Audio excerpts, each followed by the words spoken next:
നല്ല സൂപ്പർ നാടൻ കപ്പയാണേ. അപ്പം ഇച്ചിരി ഉപ്പേരി കപ്പയാക്കാൻ പോവാ കേട്ടോ ഞാന്.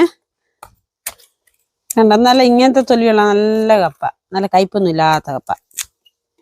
അമ്മ കയ്യറൊക്കെ ഇട്ട് റെഡി ആവുന്നുണ്ട് കപ്പ അരിയാൻ അല്ലേ? എനിക്കുള്ള കയ്യറ കൊണ്ടുപോയി വെച്ചിട്ടുണ്ട്.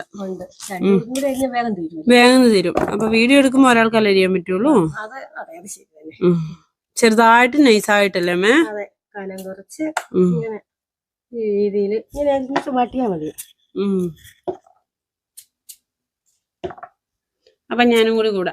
അതെ, അപ്പൊ രണ്ടുപേരും കൂടി അരിഞ്ഞിട്ട് ഇത്ര ആയതേ ഉള്ളൂ കേട്ടോ. ഉപ്പേരിക്കപ്പ അരിയണ നല്ല പണിയാ അല്ലേ മേ? അതെന്നാന്ന് വെച്ചാൽ പൊടിയുള്ള കപ്പയും കൂടി ആകുമ്പോ നമുക്ക് അത്ര സ്പീഡിൽ അരിയാൻ പറ്റത്തില്ല. പിന്നെ നൈസായിട്ടും നല്ല ഒരേപോലെ അരിയുകയും ചെയ്യണം. കണ്ടോ, ചെറിയ പീസായിട്ട്. അപ്പോഴല്ല വറക്കുമ്പോ നല്ല വൃത്തിയിൽ കിട്ടത്തുള്ളൂ. അല്ലെങ്കിൽ ചിലത് കല്ലിച്ചിരിക്കുമല്ലോ മേ? ചിലത് മൂത്ത് പോകും, കരിഞ്ഞു പോകും, ചിലത് വെളുത്ത് കിടക്കും. അങ്ങനെ നമ്മൾ കപ്പ അരിഞ്ഞു കഴിഞ്ഞു കേട്ടോ. ഇനിയിപ്പോ ഇനി ഒന്ന് കഴുകണം, കാരണം ഇതിന്റെ നൂറുണ്ടല്ലോ. ഇത് കണ്ടോ ഈ പൊടി.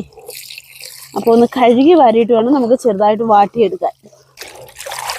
ഇത് കണ്ടോ, നല്ല വൃത്തിയിൽ നമുക്ക് കഴുകി വരിയതിലോട്ടിടാം.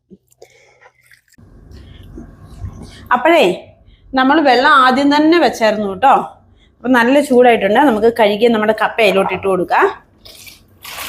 ഇത് ഭയങ്കര വേവല്ലേ, ചെറുതായി വാടുമ്പോൾ നമുക്ക് എടുക്കണം. നമ്മുടെ കപ്പയ്ക്ക് ചെറിയ തിള കയറി വരുന്നുണ്ട്. ഇതങ്ങനെ വെന്ത് പോകുന്ന കപ്പയല്ല കേട്ടോ, അതുകൊണ്ട് കുഴപ്പമില്ല. വെന്ത് പോകുന്ന കപ്പയാണെങ്കിൽ എല്ലാം കൂടി ഒട്ടിപ്പിടിച്ചിരിക്കും. ഇത് കണ്ടോ നമ്മുടെ കോല ഞാലിപ്പൂവൻ. സാധാരണ ഒരു അടുക്കള കാണുന്ന കാഴ്ചകളാട്ടോ. പയറിൻ്റെ വിത്ത്, മുളകിൻ്റെ വിത്ത്, കുറച്ച് മീതി വന്ന പഴം, പിന്നെ നമ്മുടെ കൊട്ട, പിന്നെ നമ്മുടെ കപ്പ. അപ്പം നമ്മുടെ കപ്പ നല്ല വാടി വന്ന് കളർ മറുകണ്ടോ. ഇനി നമുക്ക് ഊറ്റാവേ. കണ്ടോ, ഇതേ എല്ലാ പരസ്യത്തിലും കാണുന്ന പോലെ കീടാണു 1% അവിടെ ഉണ്ടാവും എന്ന് പറഞ്ഞല്ലേ. എത്ര അരിഞ്ഞാലും ഇതാ ഒരു കപ്പ അവിടെ മീതി വന്നു കേട്ടോ. ആ തവിണ്ട് കോരിക്കൊണ്ടിരുന്ന മുതലാവില്ല. അപ്പൊ നമുക്ക് ഇച്ചിരി ഇച്ചിരി ഇങ്ങോട്ട് കുടഞ്ഞിടാം. ആഹാ എന്താ ചൂട്. ഇനി നമുക്ക് ഇതിലോട്ട് പച്ചവെള്ളം ഒഴിച്ചു കൊടുക്കാം. അപ്പൊ പശ ഉണ്ടാവില്ല, ഒട്ടിപ്പിടിച്ചിരിക്കത്തില്ല കപ്പ. ഇപ്പോഴേ നമുക്ക് പായ വിരിച്ചിടാം ഇങ്ങോട്ട്. നല്ല വെയിലാണ്, പൊരിവെയില്. നല്ല വെയിലത്ത് കപ്പയൊക്കെ വാട്ടി വേണമെങ്കിൽ നല്ല ടേസ്റ്റ് അല്ലേ എന്ന് പറഞ്ഞാൽ നമ്മൾ ചെയ്യുമ്പോൾ അത് വെയിൽ തന്നെ ആണെങ്കിൽ നല്ല രുചിയാ.